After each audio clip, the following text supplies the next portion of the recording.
तो कुछ लोग का फोन आया, ट्रस्ट के लोगों ने बताया कि थोड़ा आवाज आती है। मैंने कहा उन सबको कहिए कि जिस समय नमाज पढ़ी जाए तो हम भी प्रयास करें कि अपनी भागवत बंद करके 5 मिनट के लिए उनके लिए हम अल्लाह को प्रणाम करें। क्या जाता है, क्या फर्क पड़ता है।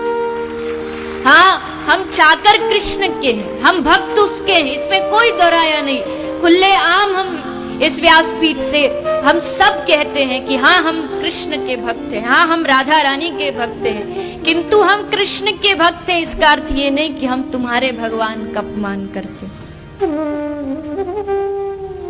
हम सबका स्वागत करते। एक व्यक्ति जो कहते हैं कि वो आर्य समाज से जुड़े हुए हैं, उन्होंने इस पूरी 2 घंटे की जो वीडियो है, शायद 2 से 2.5 घंटे पूरी भागवत का दिन, उसमें से केवल इतना विषय लिया और उसको ऐसे प्रस्तुत किया गया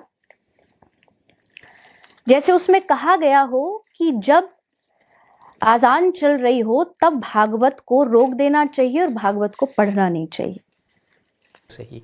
मैं सिर्फ इतना पूछना चाहता हूं कि यदि कोई मुसलमान अपने घर में नमाज पढ़ रहा है और तुम अपने घर में बैठ के भागवत पढ़ रहे हो तो तुम्हें भागवत रोकने की जरूरत क्या है? उससे उसके अल्लाह का अपमान कैसे हो गया? इसको लगता है कि वहां पर अल्लाह का अपमान हो रहा है, तो मुसलमान को क्यों नहीं लग रहा कि मेरा साथ वाला भागवत पढ़ रहा है तो मैं ही अजान छोड़ दूं, मैं ही नमाज छोड़ दूं, नहीं तो उसके भगवान का अपमान हो जाएगा। आपने हमेशा सुना होगा कि ईश्वर अल्लाह तेरो नाम सिर्फ मंदिर में बजता है, मस्जिद में यह चीज नहीं बजती है। और नमाज अपने घर में पढ़ेगा, उससे हिंदुओं को कैसे पता लगेगा कि वो नमाज पढ़ रहा अथवा नहीं?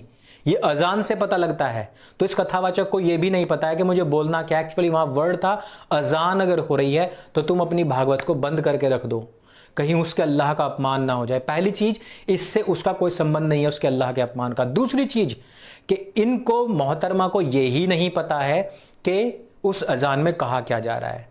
इन्होंने कहा कि हम श्री कृष्ण के पूजक हैं, राधा के पूजक हैं। रुक्मणी किधर गई?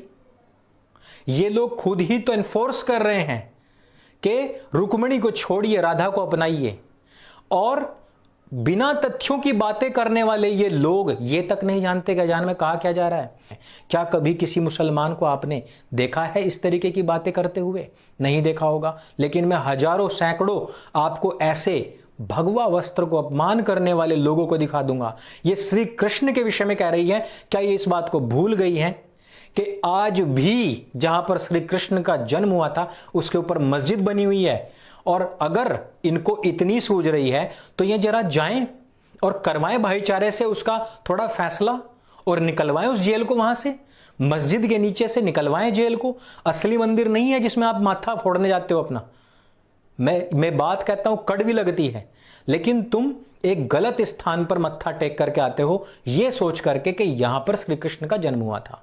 अरे आस्था ही है तो ढंग से तो कर लो वो आस्था। अपने जीने मरने के लिए इतने बड़े तुम भिखारी बन चुके हो कि अपनी आस्था तक नहीं बचा सकते, और ऊपर से ऐसे ऐसे लोग व्यासपीठ बैठा रखे हैं जो खुद उन्हीं को ही बदनाम कर रहे हैं।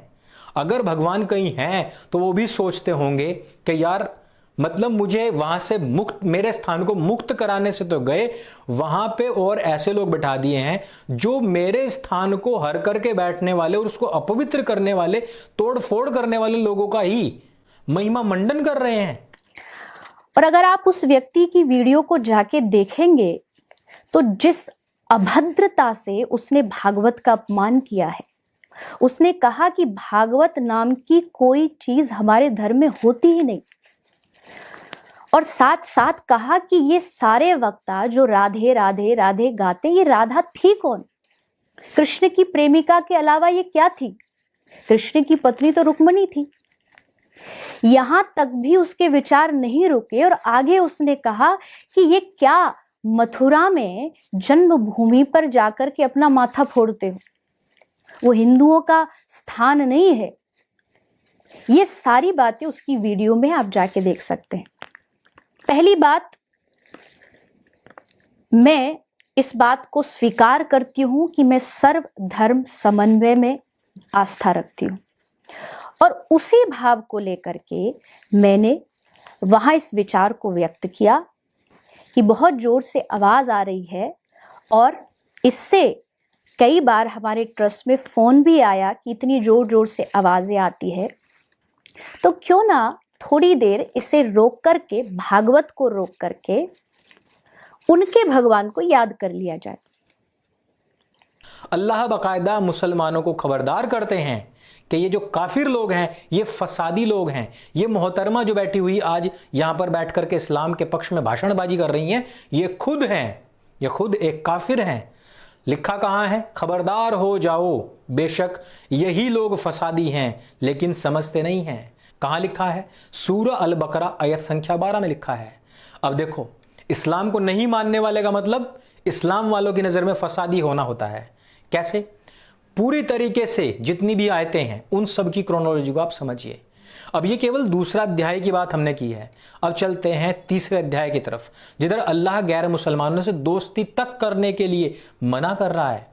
मोमिनों को चाहिए कि ईमान वालों उसके विरुद्ध काफिरों को अपना सहायक या मित्र ना बनाए, और जो ऐसा करेगा उसका अल्लाह से कोई संबंध नहीं है, परंतु उनसे बचने के लिए, अर्थात संधि मित्र बना सकते हैं उनसे बचने के लिए। अगर काफिर के चंगुल में फंस जाओ तो उनको बचने के लिए उनसे एक संधि मित्र, छोटी सी दोस्ती कर लो। और अल्लाह तुम्हें स्वयं अपने से डरा रहा है, अल्लाह ही की ओर तुम्हें जाना है। कहां लिखा है? सूरह अल इमरान आयत संख्या 28। और ये यहां बैठ करके व्यासपीठ पे क्या कह रही हैं? ये इस्लाम का प्रचार कर रही हैं। इस वीडियो के सामने आने के बाद सवाल तो बनता ही है